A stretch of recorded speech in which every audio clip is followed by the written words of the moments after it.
pasal apa ni Ustaz? Ustaz stres ni, Ustaz dah fikir pasal masalah timbunan tayar dekat sekolah kita ni.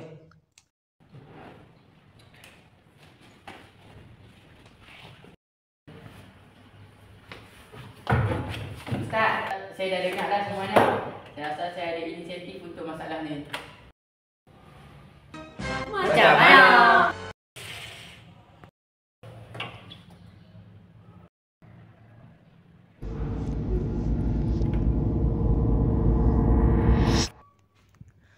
Cara produk ini berfungsi ialah dengan mengumpulkan sisa makanan seperti sayur, nasi dan sisa dapur lalu dimasukkan ke dalam tong khas yang kedap udara.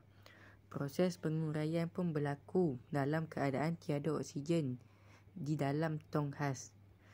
Setelah beberapa hari, gas akan dipindahkan ke dalam botol transparan yang kemudiannya akan digunakan untuk memasak.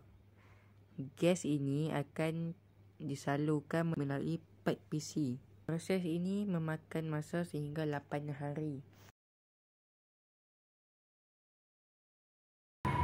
Motif produk yang kami hasilkan ini adalah bertujuan untuk membantu golongan asnaf yang kurang berkemampuan pada segi kewangan dan keperluan asas.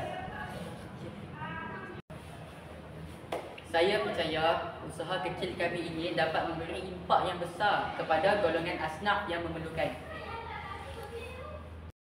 Kami fokus untuk meringankan beban hidup asnaf melalui sumbangan dan inisiatif kebajikan.